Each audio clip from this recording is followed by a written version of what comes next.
and welcome to the Doofcast, a film and TV podcast from Doof Media. I am your host, Scott Daly, and I'm joined, as always, by my co-host and the world-renowned bandit, Matt Freeman. How's it going today, Matt? It's going great.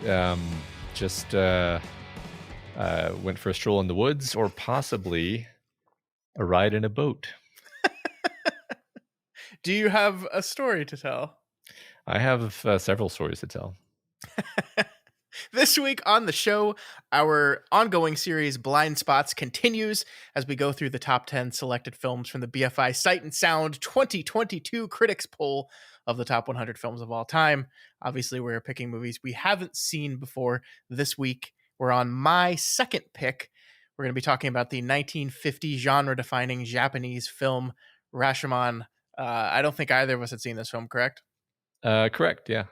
So this is probably one of the most influential films that in Japanese cinema. So kind of a big deal that we hadn't seen it yet. So we fixed that, and we're going to talk all about it this week. Yeah, I mean, you call it genre defining. It's one of the few things I can think of where we call movies like this just a Rashomon. Yep. So it's good. Yeah. And then after that, Matt, there was an article that came out in the New York Times this week about Movietok, which is a conversation that you and I have had many times. We were 20 steps ahead of the New York Times as per usual, but I thought it was a good excuse to revisit this conversation we've had a couple times about critics critiquing the lens of movie reviewers and the mediums in which they report their reviews. So I thought we were going to have that conversation again. Yep, that's always a fun conversation. It's fun to get mad at people. Yeah, I agree. But before we do that, let's get into this week's main segment. Let's talk all about Rashomon. Matt, what is this movie all about? The rape of a bride and the murder of her samurai husband are recalled from the perspective of a bandit, the bride, the samurai's ghost, and a woodcutter. This movie was written by Akira Kurosawa and Shinobu Hashimoto. It was directed by Akira Kurosawa, and it stars Toshiro Mifune, Machiko Kyo. I'm going to fuck these up so much. I'm sorry. And Masayuki Mori. It is, I forgot to look this up. I believe it's number 45 on the BFI Sight and Sound list of top 100 films of all time. So once again, a little bit higher than your picks, Matt. It's just gonna keep holding that against me, huh? I had seen many films by Akira Kurosawa. I had, of course, seen probably his most well-known film is Seven Samurai. Would you agree with that? There's also Yojimbo I had seen. I don't know. Maybe this is his most well-known film. I don't know. Yeah, as far as I'm concerned, I've probably heard more about Seven Samurai, and then of course this is just a cultural touchstone of a film. Yeah. But I had never seen this movie, and I really needed to. I think really the almost the kind of driving factor behind this whole project, this whole segment we're doing right now, is that you and I watched The Last Duel, the Ridley Scott film, during our Ridley Scott podcast, and we both loved it, and both realized we had never seen the movie that movie is named after. We had never seen Rashomon itself before watching all these Rashomon-esque movies. And so I really wanted to fix that. And then lo and behold, it was on this list. And I thought, oh, perfect way for me to do that. So here we are. I'm very excited to talk to you about this movie. But I got to know, Matt, what did you think of Rashomon? It was great, right? It's well paced.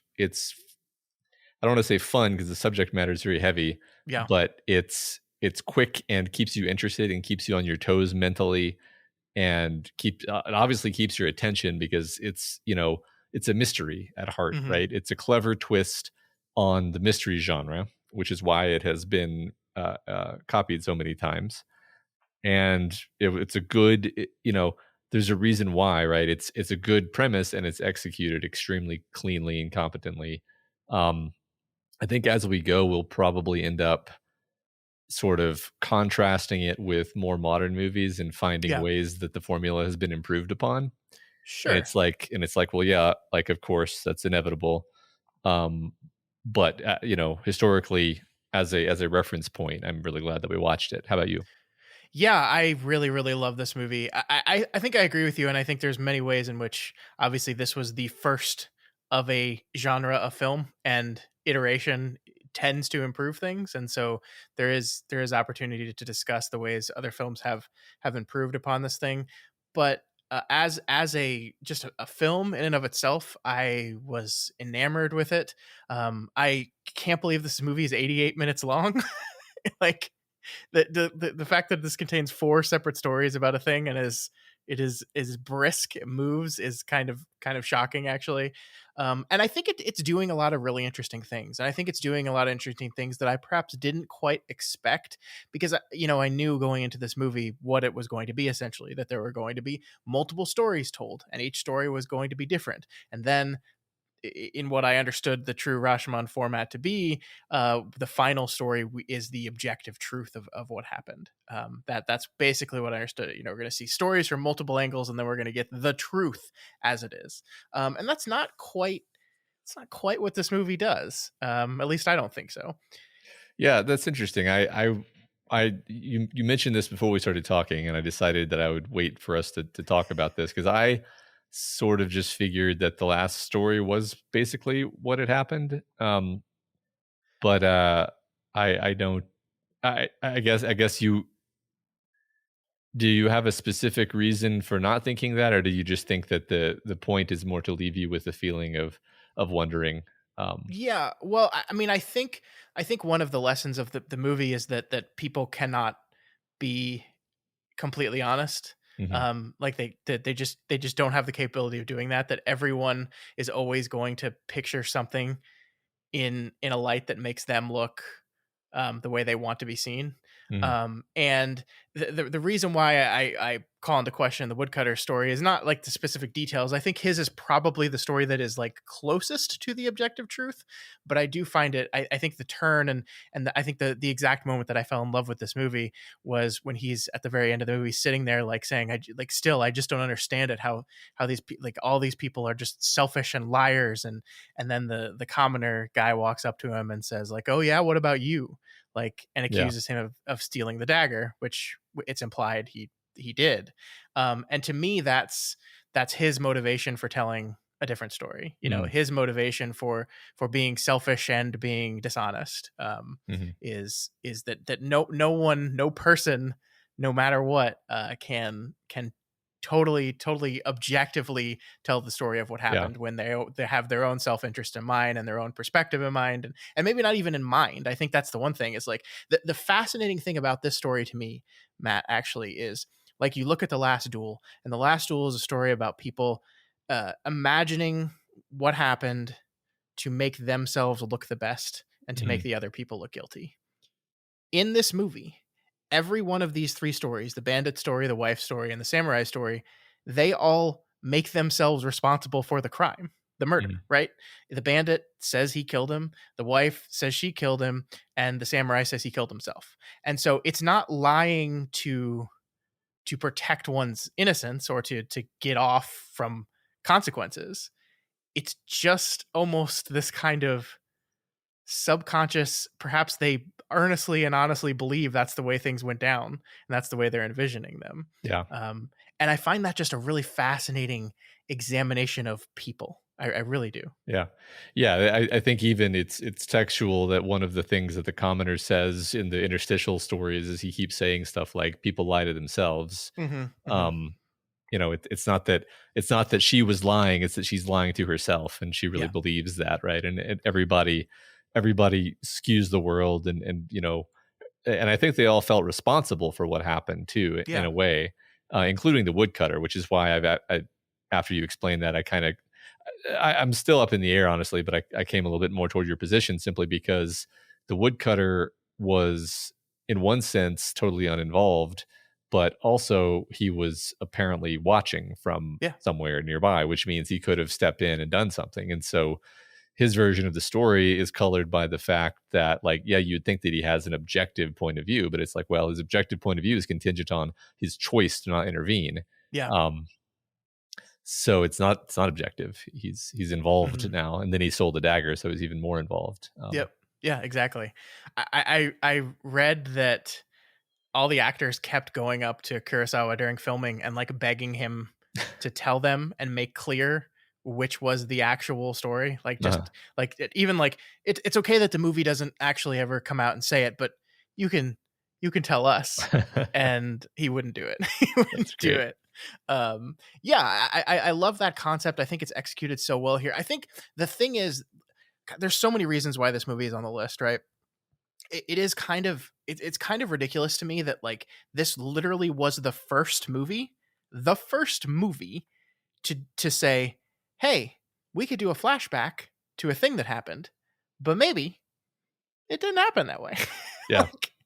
Just it's one of those things where it seems like such an obvious concept in the rear view. Like, it just seems like an obvious thing to do, and we talk about unreliable narration in novels all the time. But this is the literally the first time in cinema that someone thought of doing this, and that is of course part of the reason why it's just like no one at the time had seen something like this, and they were like, Uh-huh. "Wait, we're doing a flashback, but like we're not supposed to believe everything in the Yeah. flashback." Yeah. No, I mean, this is gonna make you mad, but it reminds me of the whole ethos of Chris Nolan is like you're supposed to walk away from his films going, well, but what, like, but what about but what really happened? But like, what about? And he always does it by playing with the structure of film. Like Yeah. Memento Mhm. is like the easiest example where it's like he's doing forward and backward stuff, and it's like, Yep. wow, that was really cool, right? But like, yeah, it's exactly using the limitations breed creativity. You have a sequence of images and sounds that you're showing on a screen. Okay, well, what can we do with this? We can play with concepts of memory and Yeah. subjectivity and self-deception, and it's just all these amazing themes can be accessed if you play with the format a little bit. Mhm. And so yeah, no, I love it.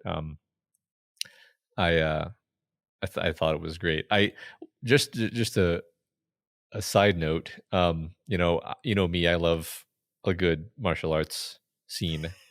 um, so like the first time the battle is described between the two, the bandit and the samurai, it's like a really good fight. It's like Yeah. it's well choreographed. It's well like plotted out in terms of the back and forth. It's well performed. Like it's hard to do that stuff. They pull it off incredibly well. It's a great scene. And I was like, wow, that was great. And then of course it almost becomes like funny because then like the last fight, for example, is this incredibly it's like almost comic if it weren't pathetic fight Yeah. where like neither of them knows how to fight, and they're both terrified and like flailing and rolling around on the ground and tripping and dropping their swords. And you know that's probably closer to what actually happened, since in the first Yeah. story the bandit's just trying to make himself seem like a badass. um but even It that, I don't know, I just love that. I love that they managed to have a really awesome sword fight in there and then kind of turn it on its head where you're like, well, that's obviously not what happened. I had the exact same thought. I think the first fight is really great. 'Cause I agree with you. It's well choreographed, but it feels dangerous. It feels Yeah. like, oh, these are two men with weapons that will just kill the other person if they touch them, and and they both like it didn't feel choreographed in the way a lot of like modern action sequences feel choreographed when they're going through the motions of the fancy choreography. Where it really felt like at any moment this guy could swing a sword and slice into this other guy and kill him. And then the end fight is I think this is just how people would normally fight in real life. Like it's just messy and terrible and sloppy, Yeah. and like I just and it's really effective in that. It's really really emotional, and it's perfect because all of the actors like it's wild to me that none of them want to be doing this. Like the samurai and the bandit don't actually really want to be fighting each other. The wife kind of eggs them both on at the beginning, but then when the fight actually starts, it's pretty clear to me that like she doesn't actually want this to happen either. And it's so these three people engaged in this triangle, and none of them wants to participate in it, and yet they carry forward anyway. And that just like the emotion of that sequence, like I was like, oh my god, I love this movie. Was Yeah. not expecting this. Yeah, yeah. It really leaves you thinking afterward because Hmm. like each of the characters is essentially a different character in each of the stories. Yeah. Like you could draw a matrix that's like, okay, you know, who is the wife character in each of the stories, who Yeah. is the samurai character in each of the stories. That their motivations change. Their, in some of the stories the wife hates, like, always hated the husband, and Yeah. was glad the samurai came to rescue her, and in some of them she's just this loving wife. And then I mean, the one that seemed most realistic to me is that she was just disgusted by both of them, Yeah. disgusted by by the robber for being a monstrous rapist, and then disgusted with her husband for being weak and, like, uh, you know dehumanizing her for something that had happened to her. But it's the same for every character, really. They Yeah. all, it's God, yeah, it's just very rich and fun to kind of mull over. Yeah, and I love it all, and I think like the story stuff is great, but I really think that one of the reasons why this is a movie that became one of the greatest movies ever, and why the structural concept of this movie caught on like wildfire, and I think it's the direction and the visuals of this film. I think that's really what takes this great concept, this great idea, and escalates it to this absolute classic, because I think the things that Kurosawa and his cinematographer were doing with this movie are just extraordinary. Like I love like I don't know what it is, but like everyone in the forest, everyone seems hot and miserable the Mhm. whole time, and Yeah. like the way he shoots light and darkness, and I actually I read this that like slugs were dropping from the trees the entire time they were shooting this movie, and so the actors were just covering themselves in salt to keep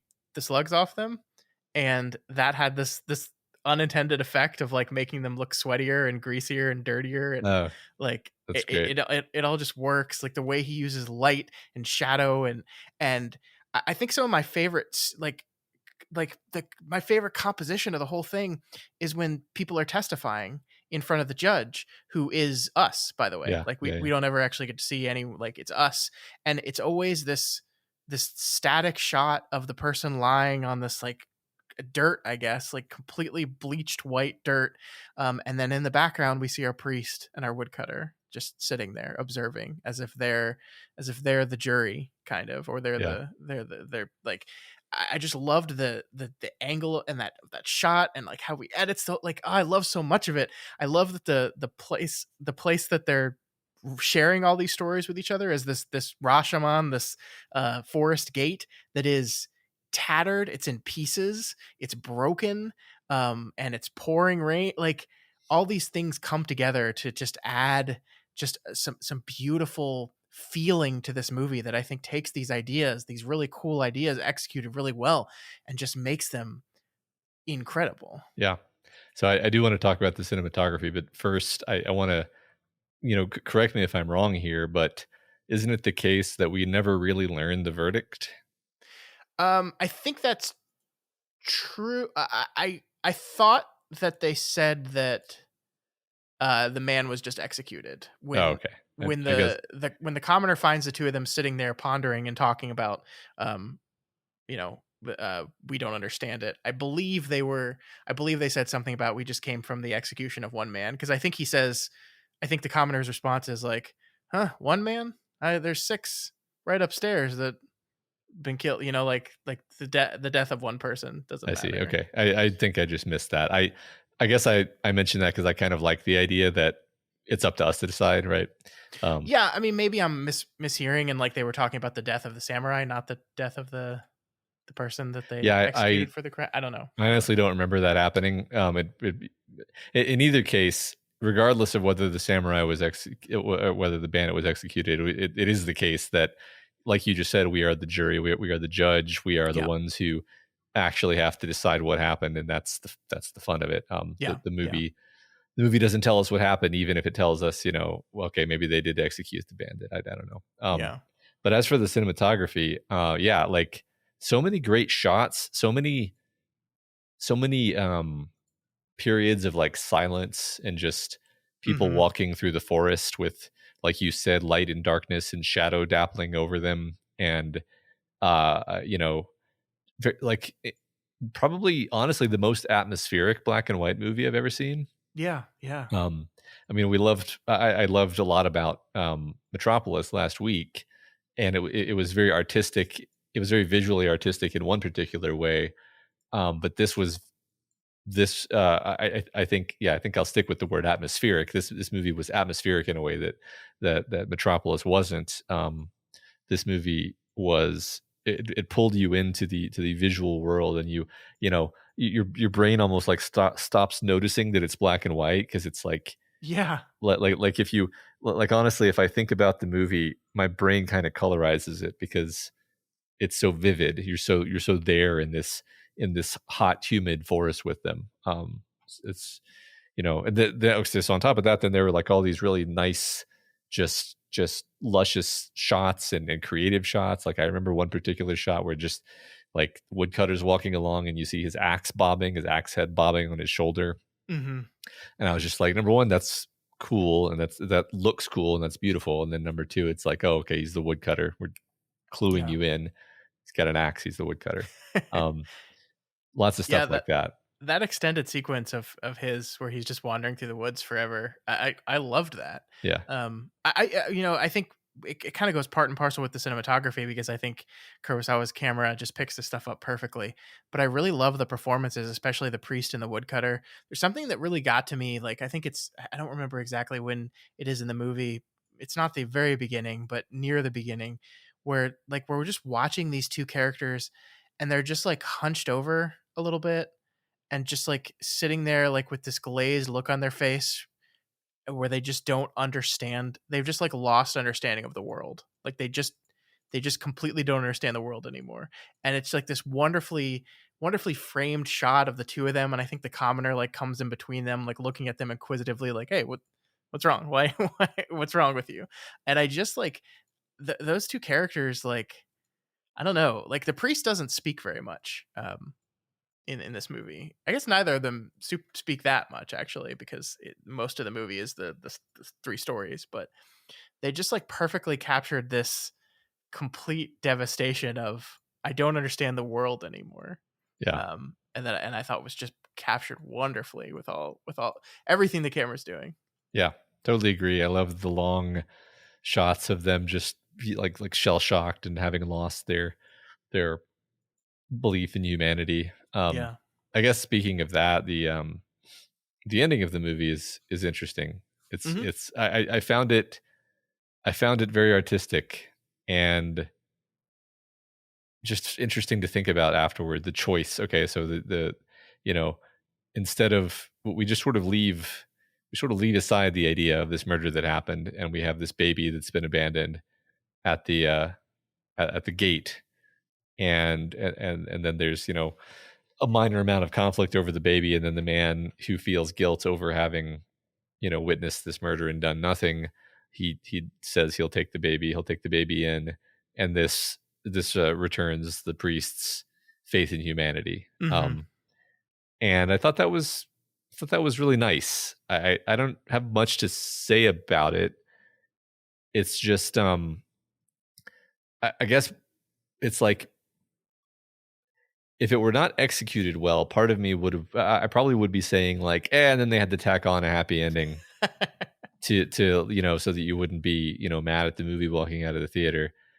But like, I don't think it's I don't think it's that simple. Like, I don't think it can be reduced to that. I think it is No. actually like, well, some people are motivated by what they feel to be their mistakes, even though the woodcutter, in one sense, did not, or whatever he was. I forget what he was. That guy, whatever his failures, he was certainly not the most responsible party here, but he still felt guilty. He still felt horribly guilty about the whole thing, and perhaps that motivated him to take on this child as a form of penance. And I thought that was also a neat, interesting psychological and moral wrinkle on things. I Yeah, enjoyed that.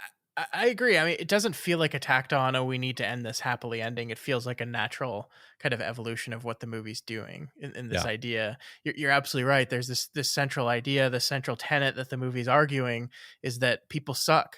People are awful, people are selfish, people are dishonest, they lie to other people, and worse, they lie to themselves. And how can the world exist with people like this? How can it happen? And these people are, again, like in an abandoned, half destroyed gatehouse, um just hiding from the pouring rain. This is a dour, depressing look on the world.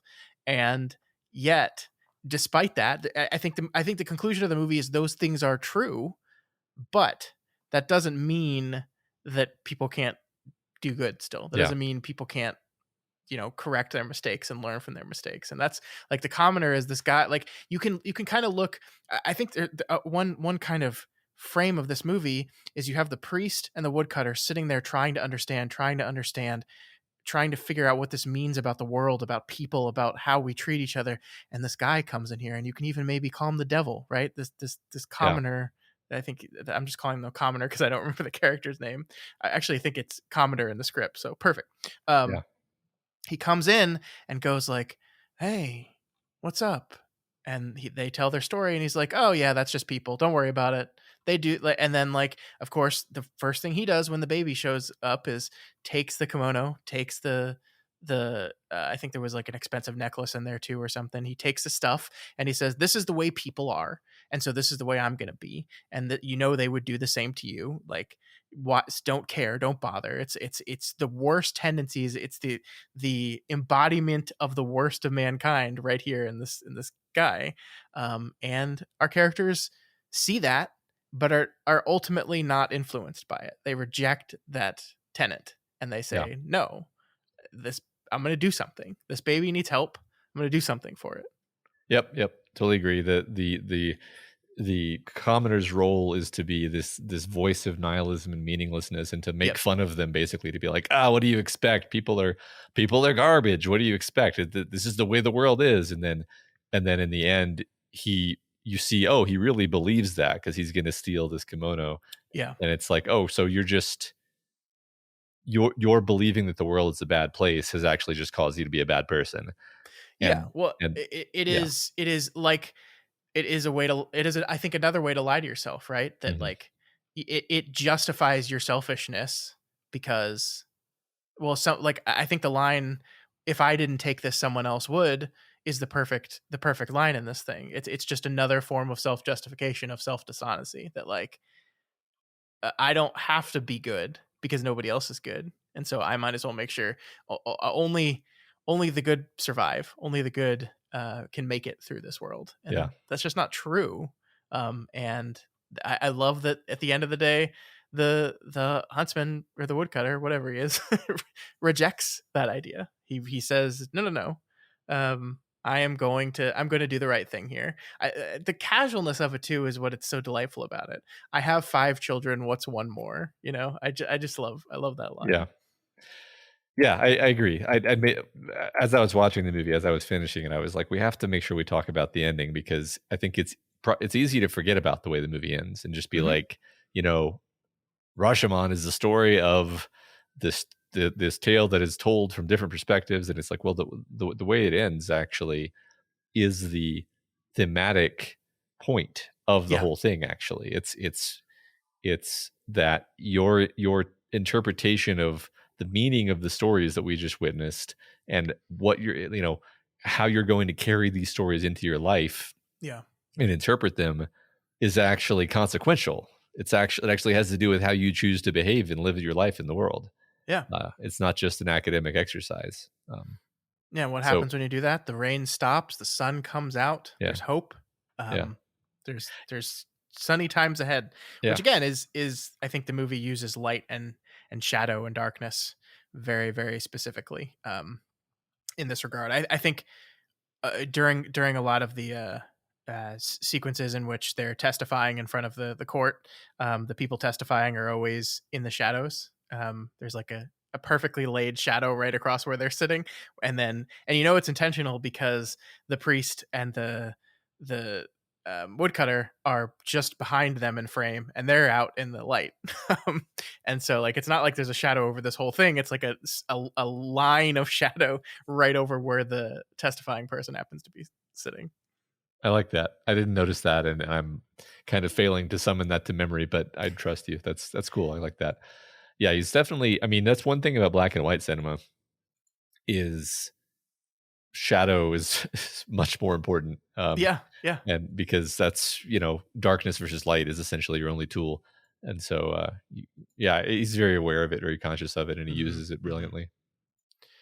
What did you think of the so, I mean, we get the story by the 2 surviving witnesses, and then the movie does this really interesting thing where it brings in a medium to tell the story of the samurai, um, which is a story that is like, I love that both he and the wife's story involve him dying to a knife, Uh-huh. which is just not how it happened at all. Like, Yeah. that's the one thing of the woodcutter story I believe, that he was killed by a sword and not a knife. I don't see he would lie about. Well, maybe he would lie about that because he took the knife. And maybe Yeah. he's lying about that specifically because he's the one that reached in there and yanked the knife out of him as he faded away. I don't know. I don't know. That's what I mean about being uncertain about what actually happened here, Matt. Yeah, right. No, I think it's meant to be ambiguous. I agree Sure. now. I actually I mean, I feel slightly foolish now because I walked away from the movie thinking that the last story was the true one, and it's like, well, it kind of makes sense that that would be the true one because everybody comes out of it looking bad. Yeah. Whereas, as you said, even though everyone was basically the killer in their own story, they at least got to look like kind of honorable in their own story Sure. Yeah. in some They way. were guilty, but they had a reasoning for it. Yeah, Yeah. yeah. Um, and no one looks honorable in the woodcutter or whatever story, but then you realize, oh well, the woodcutter Yeah. is the storyteller, so he's yeah. Anyway, He like we doesn't said necessarily before. look honorable, but he's conveniently like that's the thing that I found most interesting about that one. And maybe I'm wrong here, but I don't think there's ever a moment in his retelling of what happened that they like cut to him hiding in the bushes. Yeah, correct. Um, Yeah, it just never happens, and so he's not making himself the most honorable, but he is, even in the retelling of the story, removing himself from the equation. exactly. And he doesn't describe that he came and take the dagger. Obviously, Yeah, yeah, yeah. um, yeah, that's all true. I, Go I ahead. almost can't even. We're off of our topic. I wanted to talk about the creepy medium, but we Yes, can yes, get yes. back to that. I did want to like. I don't blame you for like looking at the final story and just taking it at face value, because I think that's kind of what this format of story has trained us to do. Because Yeah, I do think most Rashomon type stories do that very thing where it's like, we're going to show you it from this perspective and from this perspective, but by the end the last perspective you're going to see is going to be the real one. I think that's what The Last Duel did. I mean, I think we kind of talked about whether we thought the woman's perspective in that movie was the objective true one, and I think we said maybe it's a little ambiguous, but I think the language of the movie was that the movie was communicating to us is no, this is actually how it really happened.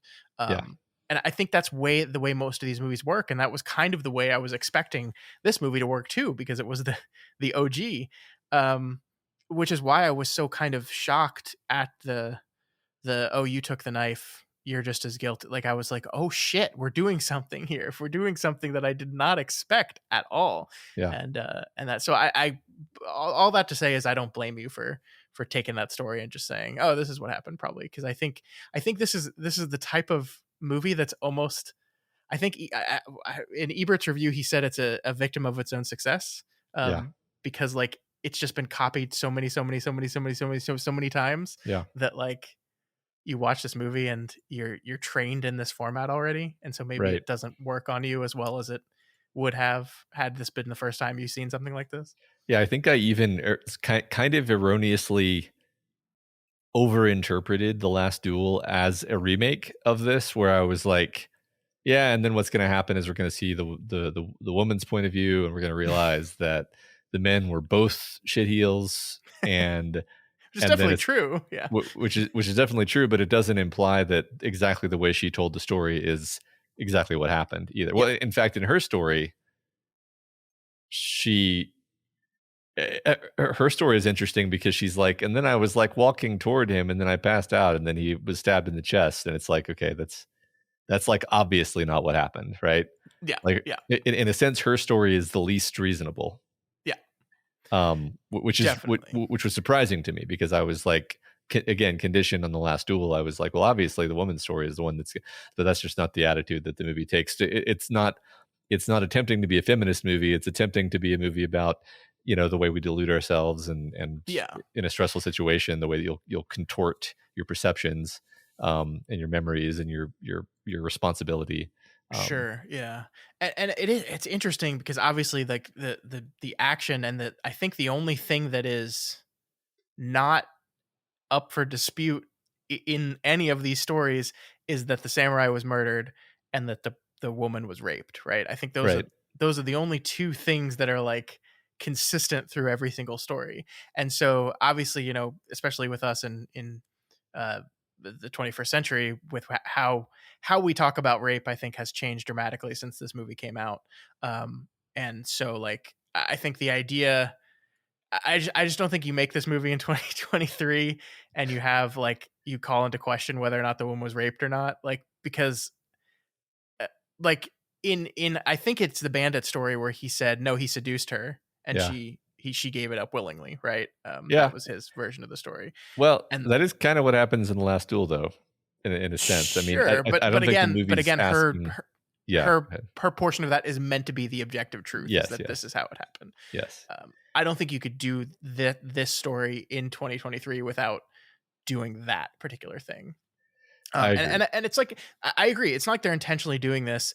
I just don't think that we talked about rape the same way No, 73 years ago that we I talk agree. about rape now. And obviously, like not only is this a movie that was made 73 years ago, it's a movie that takes place years and years before that, right? And so this idea that seems absurd to us, this idea of a samurai being like, you're worthless to me now because you've been soiled by this man assaulting you, I think is supposed to read as awful for sure.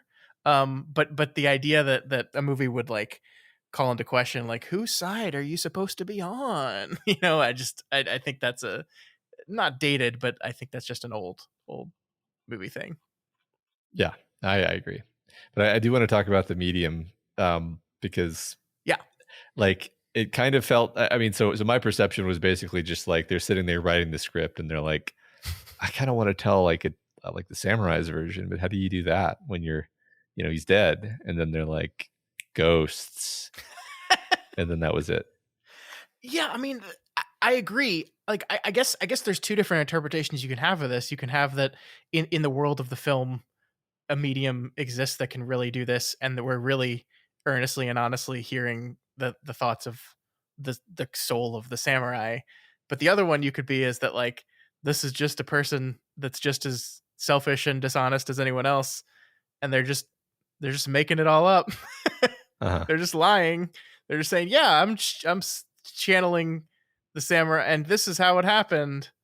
And everyone's like, "Man, that's way different from everyone else's." And it's because the medium's just making shit up. I don't know. I think both those interpretations can exist in this film.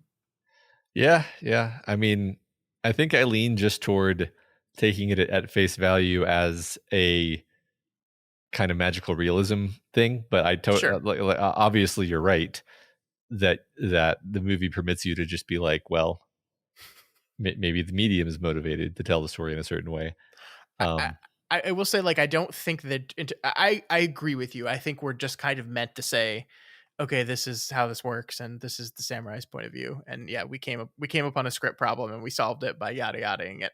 Um, but I do think that other interpretation doesn't fundamentally alter the message or meaning of the film. yeah, Um, if you take it that way, I think it still drives the point home. yeah, I think you're right. So, what else about Rashomon did you want to talk about? Did you want to talk about the best Rashomons? The best Rashomons, yeah. Let's see. I gotta pull up a list of Rashomons. I, Um, I I will say, like, there were several times throughout this the viewing of this movie where I was kind of like, oh man, I'm really enjoying my time here, but I just think the last duel is like the perfected version of this film. Um, and I don't think I still necessarily definitely believe that, but I don't necessarily think that's false either. Yeah. Um, I I do think The Last Duel is like a modern filmmaker at the top of his game, taking what it was a classic filmmaker's idea and kind of saying, okay, let's do this, but let's do this like with modern film sensibilities in it. And Ridley Scott does a really, really good job. Yeah, no, I mean that's a great movie. I think it's just the case that is saying something very different at the level of theme, and you're just meant to, as we've said a couple times now, you're just meant to take one of the stories as the truth because Hmm. the movie says the truth. Yeah. It tells you that's Oh it. yeah, it does literally say that, doesn't it? It says it on the title card. Yeah. Yeah, yeah. And so it's a very different thing we're doing, with the Hmm. medium. We're if anything, it sort of turns the prior two versions of the story told from the perspective of the two men into just, an interesting angle on how people can delude themselves, but actually this is what really happened. Whereas this is a movie about how, in a sense, nobody Yeah. nobody it's actually very kind of postmodern because it's almost casting doubt on the concept of there being an objective truth to what really happened. It's like, well, everybody who experienced it came away with it thinking a different thing had happened in their own mind, Yeah. maybe believing it, maybe not actually believing it, but or yeah, maybe believing it entirely, who knows. um Yeah. and that's just not what The Last Duel really was.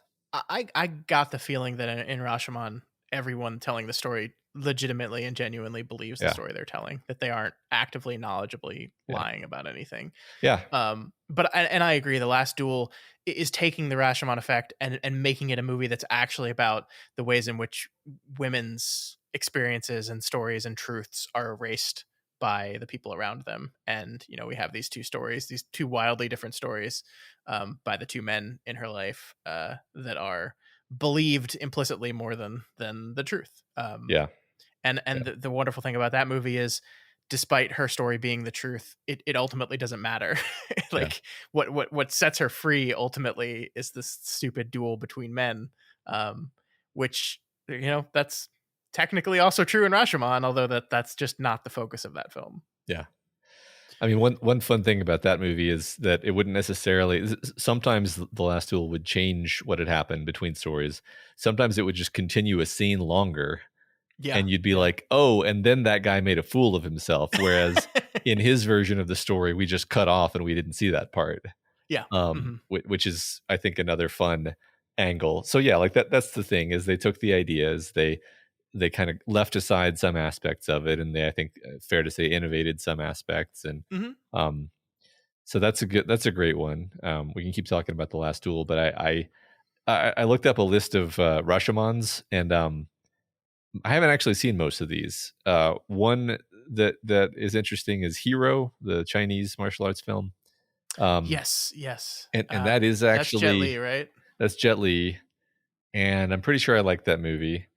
And that is definitely a more, I guess I'll say it's more like The Last Duel in the sense that there is a fact of the matter, and in fact, our protagonist character um is sort of, I think being more knowingly deceptive, because it's actually there's a frame story where these stories are being told actually.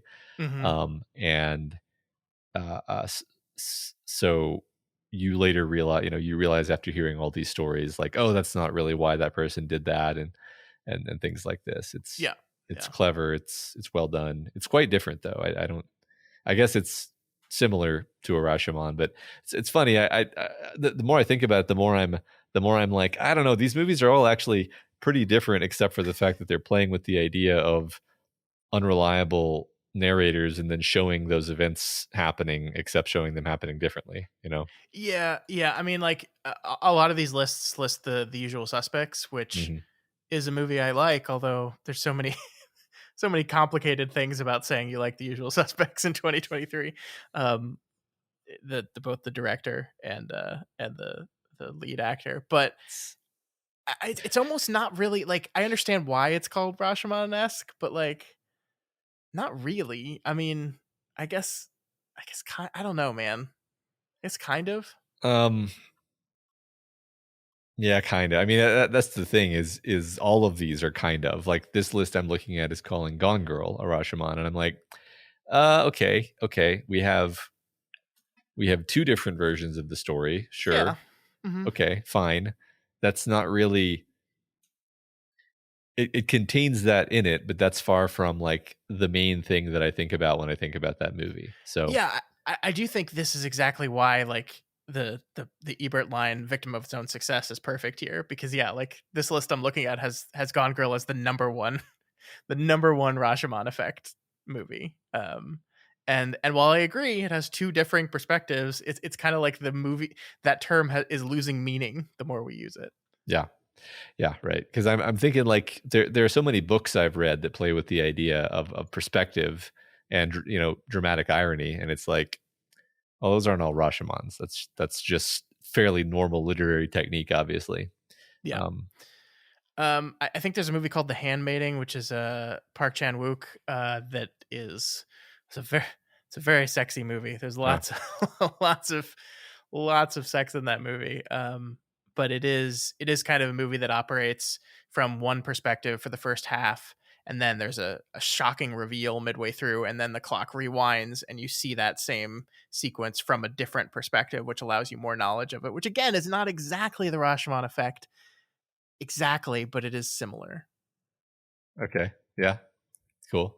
I've never I seen that. think Courage Under Fire was another big one. It's although it's been probably it's literally been since 1996 since I've seen that movie. I don't even think I've seen that one, honestly. Yeah, I haven't seen any of these other ones on the list that I'm looking at. So Yeah, I feel like looking at this list and looking at these ideas that like might by one and two are Rashomon and then the last duel, like yeah, pretty handedly. no, The Last Duel is just a great movie. Like if people Uh, haven't seen that one, that's just a fantastic film. yeah.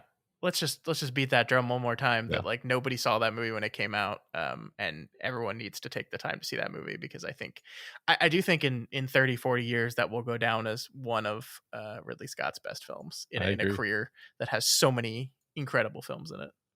That was my feeling walking away from that series. Was Yeah. that was one of my favorite of his movies. Yep. Yep. All right. So that is Rashomon. Absolutely worthy of its spot, I think. Just really loved revisiting them or not revisit visiting that movie Yeah. and finally getting to understand what everyone is referencing constantly with this. Yep. Exactly. I guess we should say I don't know if sometimes we chat before we start recording and I forget what we've said and not said on the show, but one of the big things about Rashomon is that it was the first Japanese film really seen by international audiences. It like came out in Japan and then I think went to the Venice Film Festival and won the Golden Lion, the top jury prize there, which allowed it to be picked up and distributed internationally. I think it won the Academy Award for Best Foreign Picture that year. And it was a lot of like, especially in America, a lot of people's first real window into Japanese film, which is a big deal. Big deal. Yeah. Yeah. That's really interesting. I Mhm. did not know that at all. And I guess the year that it came out is Yeah, the yeah. reason. There was this big thing that happened a few years prior to that that probably helped stop uh, Japanese film from getting over to the states. That makes some sense to me. Yeah, Yeah. yeah. And of course, it is a film by Akira Kurosawa, who goes on to be one of the best directors of all time. Definitely in the top echelon of Japanese directors. This was one of his early films. He directed so many films. There's multiple of his films are on this list. Of course, The Seven Samurai being probably the most well known one. But I love this guy, man. I love the way he shoots movies. It's absolute joy to watch every single one of his films. Yeah. I And I agree. haven't seen them all. I need to take some time and just do like a Kurosawa marathon. As far as I can tell, we haven't talked about any other Kurosawa movies on this Mm-mm. show. Is that No, is that true? Yeah. I'm looking through it right now. No, we haven't. I mean, the big ones are Akiru, Seven Samurai, Throne of Blood, Hidden Fortress, Yojimbo. Like he does a lot of samurai movies, but I think some of his most interesting ones are when he kind of goes away from that and does some Yeah. different interesting stuff, some more modern stuff. So the movie, what was the movie we covered about the where It was a plot about samurai, but it wasn't Seven Samurai. I'm just blanking on which one that was. Oh my god, I'm so mad. That's I'm okay, so because I've been sitting here trying to think of that for, like, the last 30 minutes of this conversation. Um, I attempted to type samurai into our, our podcast and see if it came up with anything, but I don't think that's it. What was that movie? yeah, I don't know. I don't know. This is, um We really liked it too. That's what's yeah. pissing me off. Yeah, At least I remember liking it.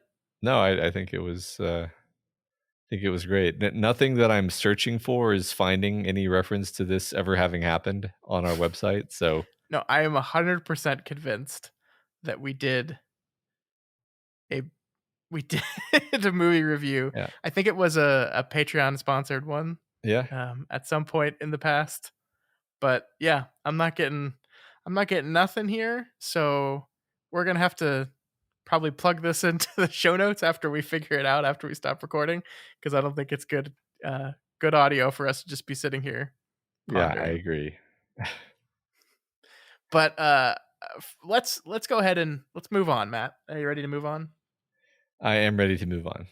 So the next film we're going to be covering on this Blind Spots series is Matt's third film. Matt, you have selected for your third film a Stanley Kubrick film. We're going to be watching Barry Lyndon.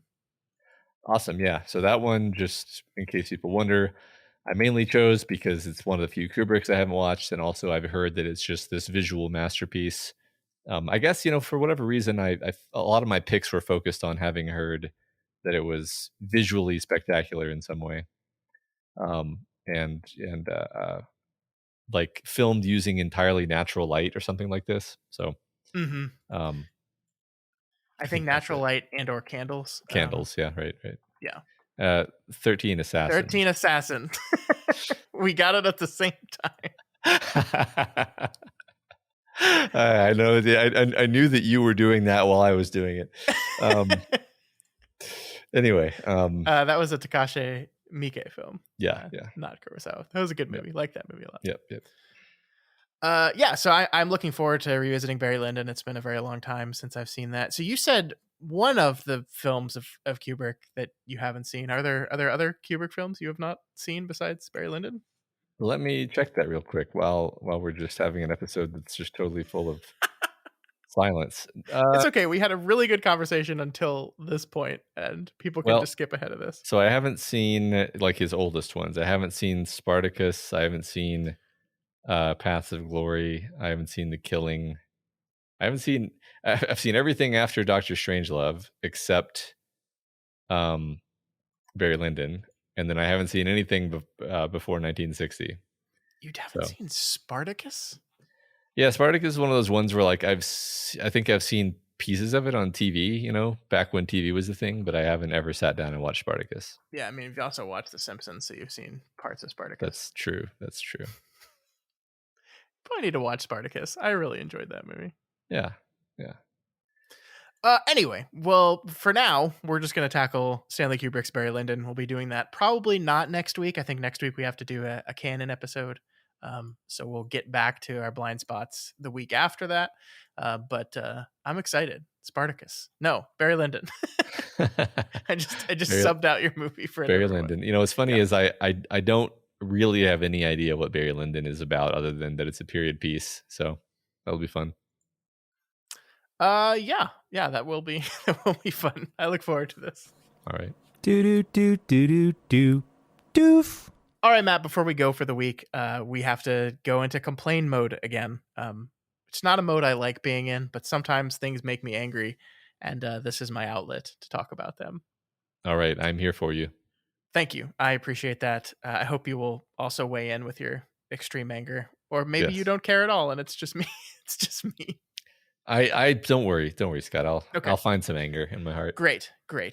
So this week, the New York Times released an article on what they are calling Movietok, and I guess what Movietok calls themselves, which is just the existence of film culture and criticism and discussion on TikTok. Which, by the way, before we get into this, I just want to say I have no problems with TikTok broadly as a method of discussing film.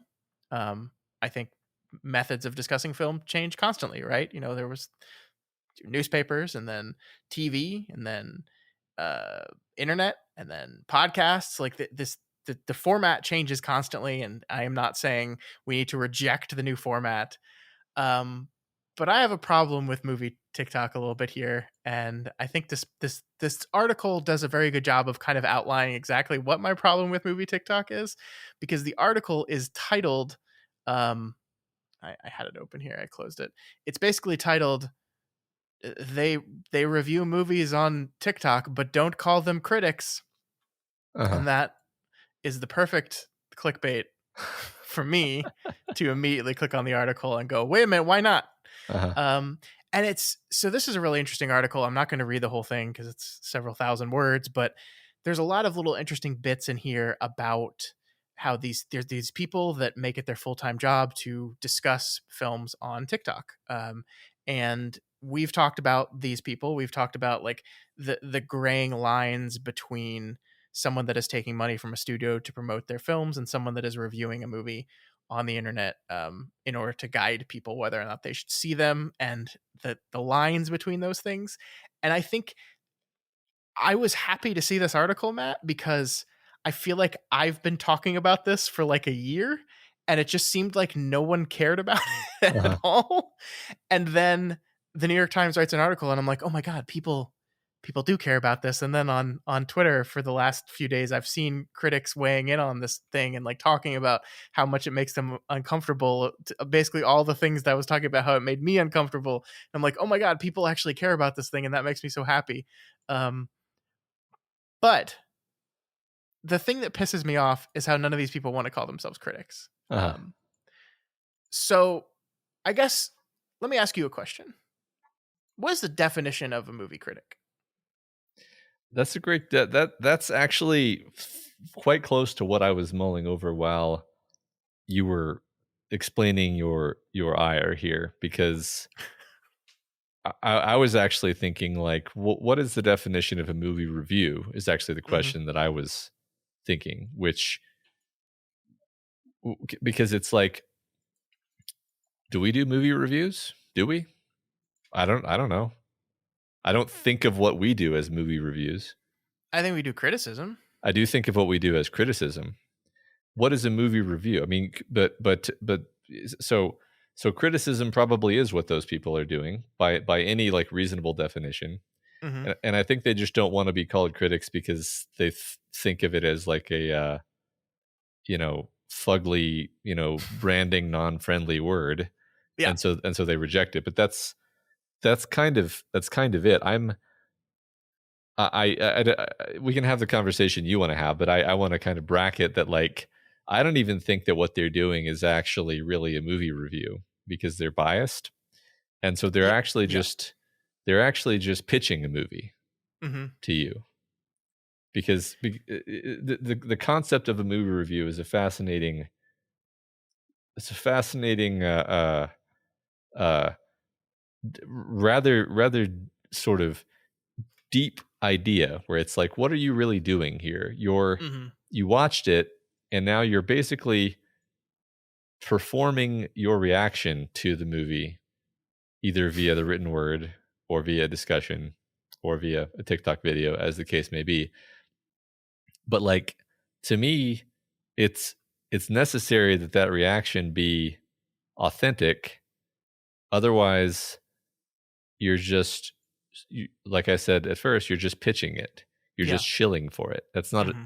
That's not really a review. And so anyway, that was my reaction. And I know I kind of didn't answer the question that you actually asked, but that's my problem with this thing personally.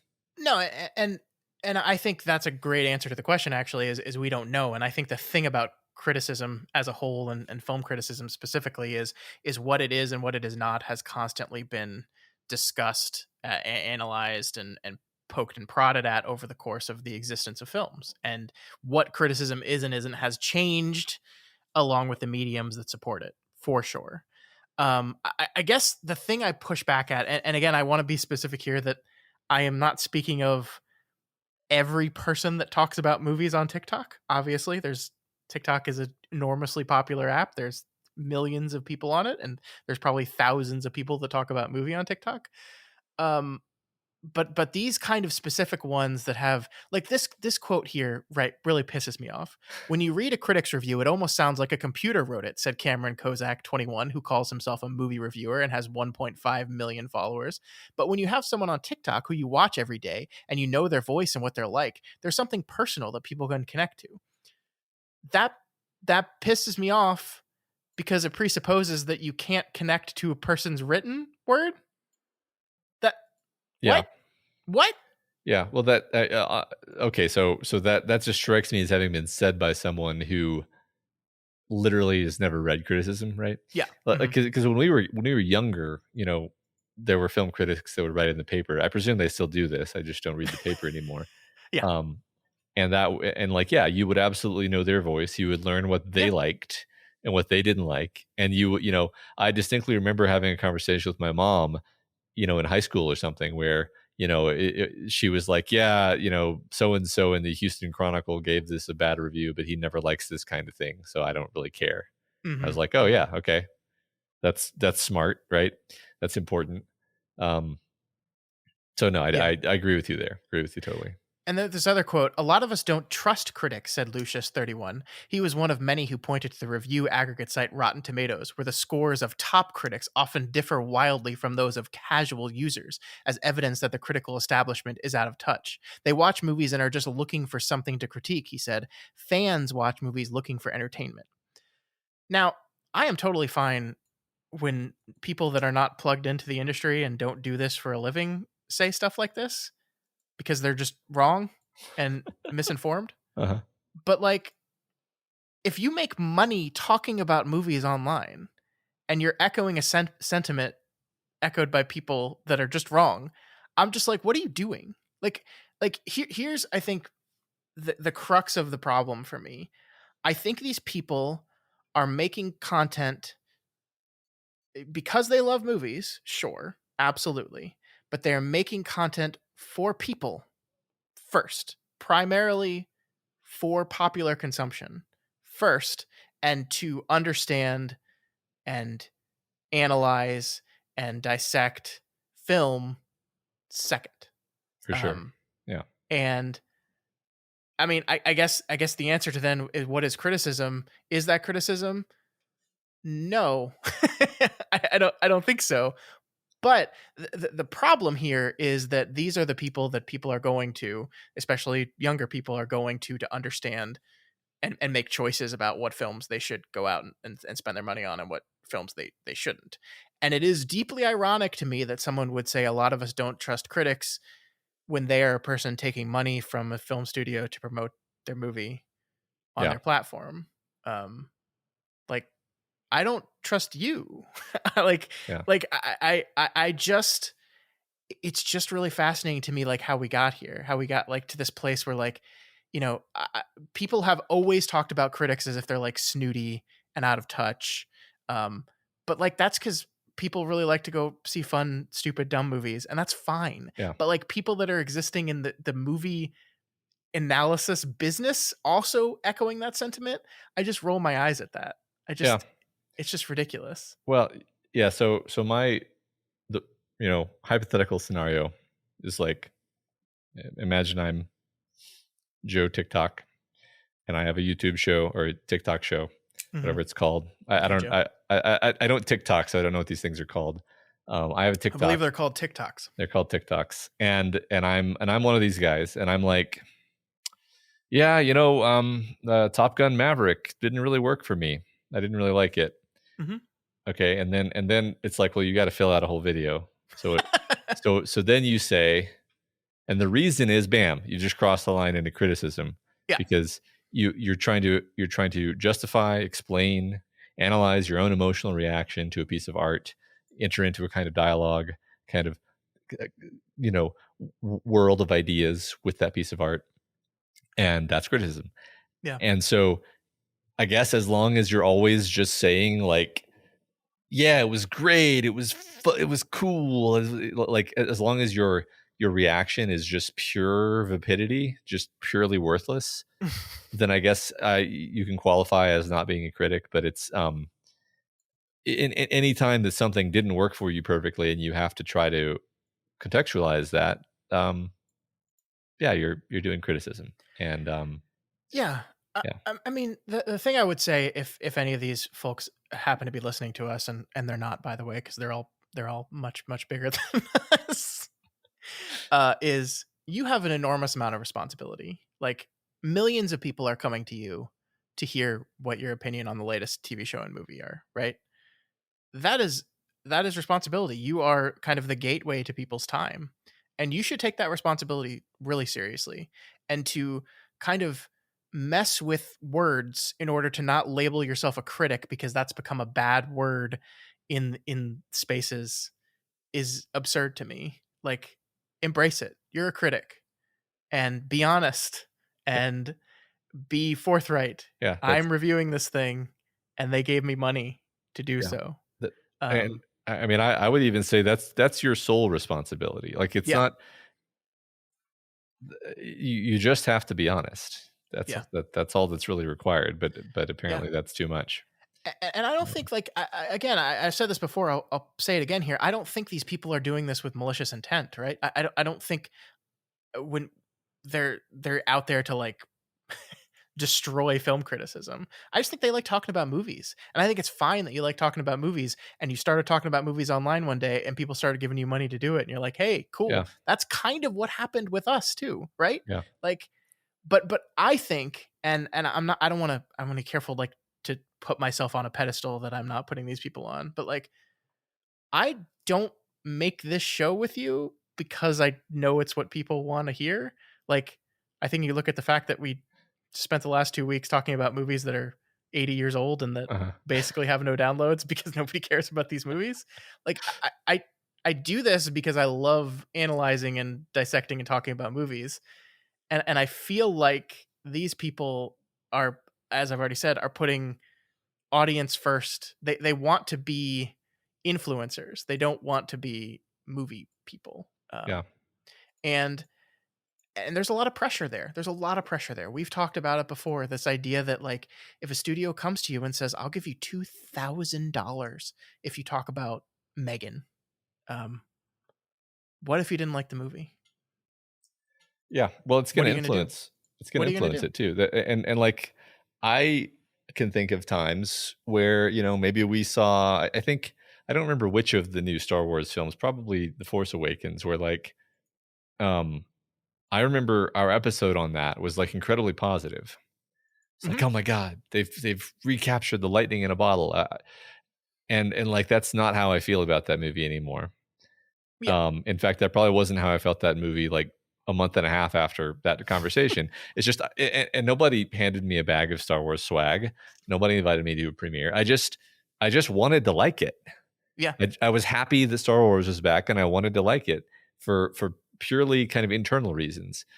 But imagine that you had external reasons, right? Yeah. Like your judgment is just compromised. It just is. Like Yeah. there's almost nothing you can even do to neutralize that effect. Um, Especially since not only does that review come with a big bag of money, but it also comes with a strong hint that there will be more money in the future. It's like, here's $100 to talk about our movie, and if you do a good job, maybe in the next one you get $1,000. yeah, Maybe you get $2,000. Like, how do you even approach objectivity in that? Like, you will just eliminate anything bad about the thing. You will have to, because this is, that relationship becomes the most important thing. And like we've said before, we've experienced this on a much smaller scale with our Patreon produced content, right? Like, and that's $20. Someone was giving us $20 yeah, to review a thing, and I felt a lot of pressure at times, if I didn't like it, to kind of yeah. It's funny. downplay the things I didn't like. Yeah, one of the things in the article that you shared with me mentioned the idea of a compliment sandwich. Yeah. And I was like, yeah, I've totally done that with stuff that just didn't work for me. And I just, Yeah. but and like, God, it's so subjective because like you and I, that like one of our things that we kind of agree, like, I think we agree on is like it's just more fun to talk about how something worked and what was cool about it and what we liked about it. Mhm, And mhm. I've actually had experiences where we did an episode on something, and one of my friends listened to the episode and was like, "Oh yeah, so I should watch that movie. It sounds like you really liked it." And then I'm like, "No, I didn't like it." And they're like, "What?" And they didn't say I was lying, but they were like, "It like I had no idea you didn't like that movie from that conversation." And I was like, I wasn't trying to come off like I liked the movie. It's just we ended up talking about the stuff that was good about it. Yeah. But I didn't like the movie. And like to me, it's like, was I being dishonest there? It's like, well, that was one where, by the way, I had like no investment. I'll tell you what it was. It was Meet the Feebles. Um, it was a movie that I just was like, yeah, that was interesting. That was really interesting. That gave me a lot of insight into Peter Jackson. Yeah. I like it was funny in that horribly raunchy way that it is. Yeah. But like I walked away from it kind of like um I just didn't like it in that ineffable sense of did you like something or not. And I don't, and again, I don't feel like I was dishonest either. So anyway, I don't know, I'm rambling now. But the point is like it's actually complicated. Yeah. And if there's any vested interest at hand, you just need to be aware of that, or you need to try to be aware of that. You need to, I mean, I think one thing we do is we always say, "Hey, this is a patron produced episode," right? Uh-huh. Which Uh-huh. is a kind of declaration of like, "Hey, somebody wanted us to talk about this, and they paid us." So Yeah. yeah, Yeah, you're absolutely right. It's so complicated, and I do feel partially responsible. Not that like our choices influence the industry, which absolutely not. But like being part and parcel. I think actually you can trace this whole thing to the pushback against like the YouTube CinemaSins esque type of criticism that this was a thing that caught on like wildfire for a while, of this like very snarky anti movie type of criticism that people were yeah, just eating up. And like I think this is like a natural evolution of the resistance to that idea, to like, no, no, let's move this away and be more film positive. And I like being positive. I love loving things, and I love talking about the things I love, certainly much more than I like talking about the things that I do not. um and you are absolutely correct that there have been times that we have pushed the positive more than the negative. I frankly think we've gotten better at this over time. mm, We've gotten more comfortable being more honest and not worried so much about, people coming in and being like, "Hey, that was a really negative episode and we don't like when you're negative." mm, And like I used to worry about that consciously, and now I'm just like, "Yeah, sorry. What do yeah, you want me to do?" Um but it is a thing, and this is why it's complicated, like, because at the same time, I want to sit here and say that like I'm the perfect critic who does this only for the love of film and doesn't care about what anyone else thinks about what I say, but that's not true, right? Of course I do. yeah, A little bit. You're putting your opinions out there on the internet. You care at least a little bit about what people think about them, and you yeah, want to give them content they enjoy because you want to attract listeners, you want to attract people, you want more people to hear your opinions. That's why you broadcast them. That's the whole point. But yeah, it is.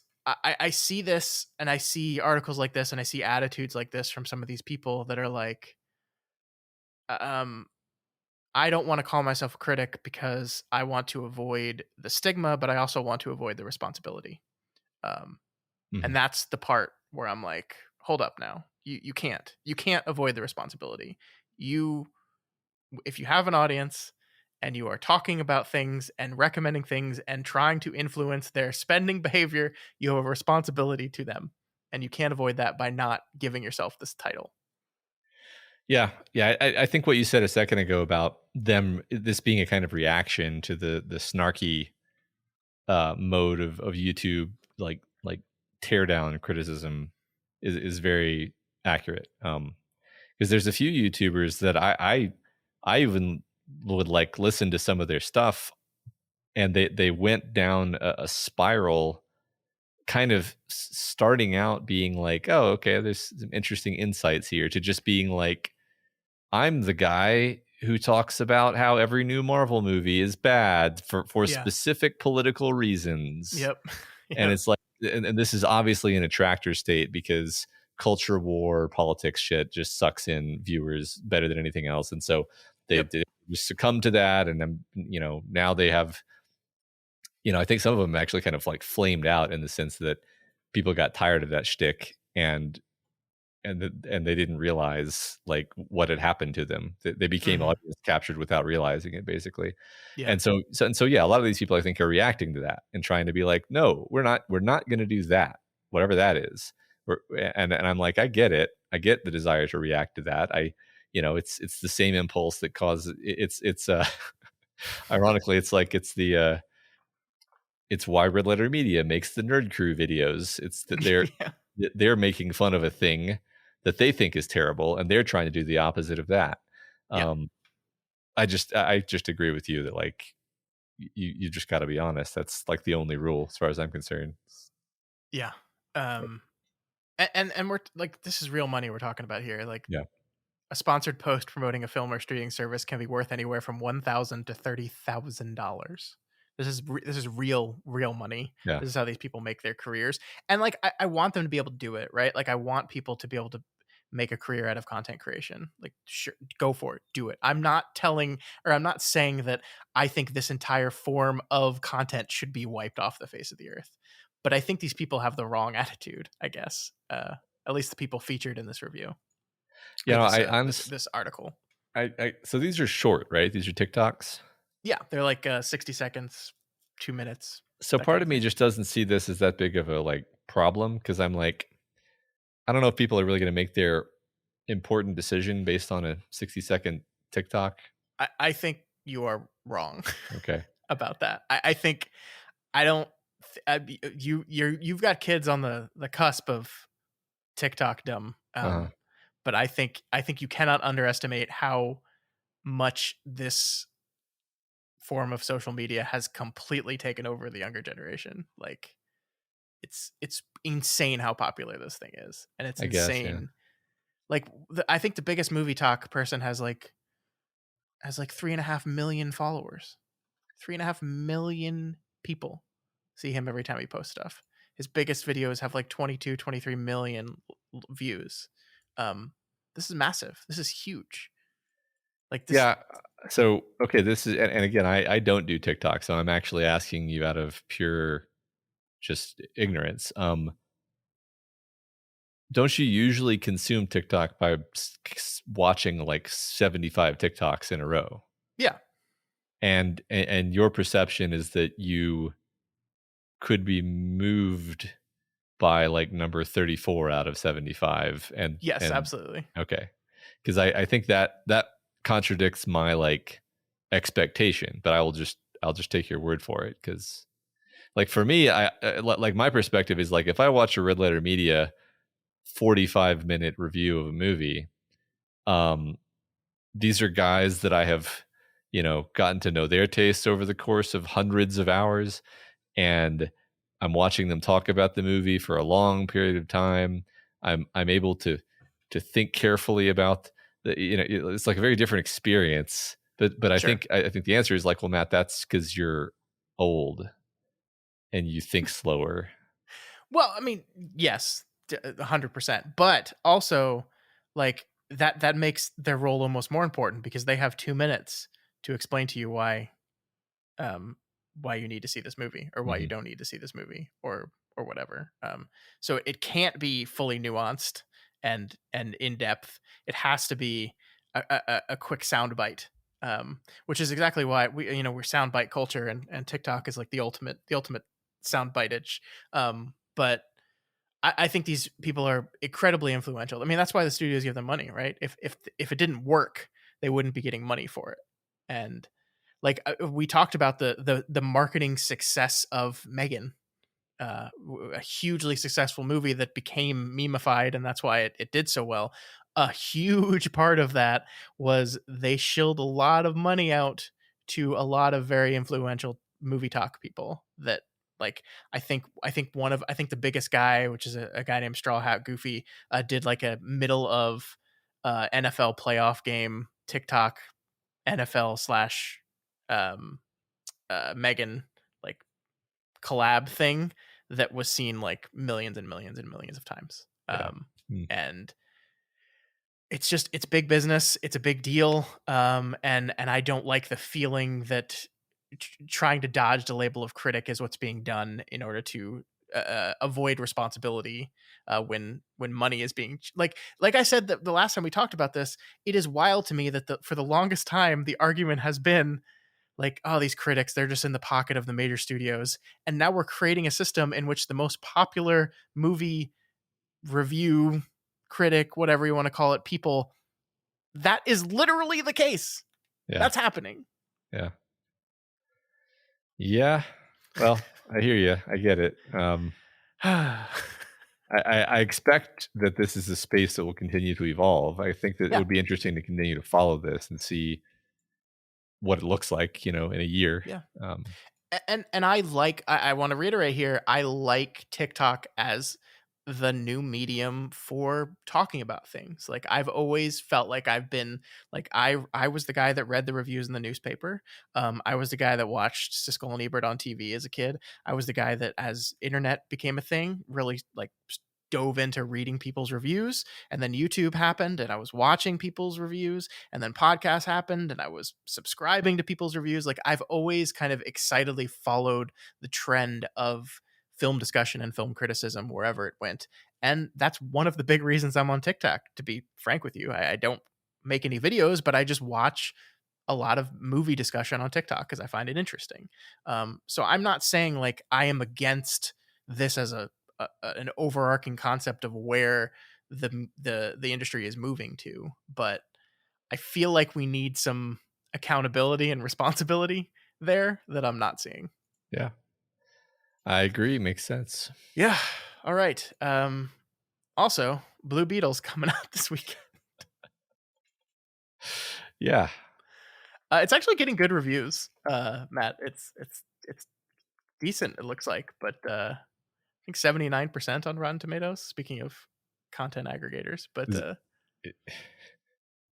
it just looks so bad. I at this point, I mean, we just had this whole conversation about honesty in film reviews, and I'm like, I'm just gonna trust my own eyeballs and watch the trailer that they made and say, hey, that doesn't look good. I don't think I'm gonna see that. I don't really care what the critics say. It looks terrible. Yeah, I think that's totally fair. I am not going to go rush out and see it either. I still haven't seen Oppenheimer. I'm not going to go see freaking Blue Beetle. Yeah, you should see Oppenheimer. It's pretty good. I need to. I don't know when I'm going to see it though. Like I don't know how much longer it's going to be in theaters. And so I don't know, like my only choice I think is to just play hooky from work one day and just go in the middle of the day. Yeah. But take a day off for watching a movie. Well, see, I'm saving up all my taking time off for when the baby comes. Yeah. So just cut into some of that paternity leave to go see a movie. Speaking of which, did I tell you that Barbie is leaving theaters on September 5th? How foolish. Isn't that the dumbest fucking thing you've ever heard of? Yeah, why would they do that? It's going to have a 6-week theatrical run, one of the most successful films of all time. I honestly don't understand anything that any choice that any of these movie business people make anymore. I think it's all tax fraud. I think they're all going to be in jail. I hope so.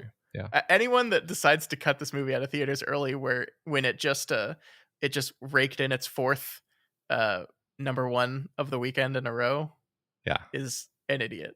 Like, next time we do the thing where we talk about money and box office numbers, remind me to explain my theory that it's all tax fraud. Okay. Okay. I'm going to need you to cite some specific evidence here. There's nothing wrong with making accusations of crime. We just talked about how movie critics have a responsibility. That's right. To be honest. Yeah. Source. You have to back up your claims. You're a journalist. Source. I made it up. Yeah. Right. All right. Well, I can't wait to have that conversation. I'm actually legitimately curious about what do you got behind this theory here. We'll get there eventually. I need to. Right. I'll get my corkboard and yarn ready. All right, sounds good. That's all we had for you folks this week. If you have any opinions on Rashomon or on Movietok and the future of film criticism, please reach out to us via email at doofmedia@gmail.com or over on x.com at doofmedia. That's right. If you're You not have already, to say it that way. You you, have to. you do. I mean, I kind of get why he did it now, to be honest. If You you're not already didn't. if you're not already subscribed to this podcast, we encourage you to do so and ensure you never miss an episode. You can find us on iTunes, YouTube, Google Play, and pretty much anywhere else podcasts can be found. And if you like what we do here and want to support us, please consider becoming a patron of Doof Media. We will take your money, but we will not let it influence us. You can head on over to patreon.com/doofmedia and pledge at any of the available levels. You get a bunch of bonus episodes. We just did another episode of Other Levels of the Tower, which is our Stephen King adaptation podcast where we talk about adaptations of King's novels and short stories. This month we did Cat's Eye, an adaptation of King's two of King's short stories, and then an original story mixed in there written by King himself. Yeah, it was really fun. Mm-hmm. Also, please consider rating and reviewing the Doofcast on Apple Podcasts. Each review helps us get more exposure and introduces new people to the content that we make here. All right, that is going to do it for us this week. Next week, as we said, we will have a Doof Canon episode. I believe we're still working on what exactly that's going to be about, but make sure you check back next week for that. We'll see you then.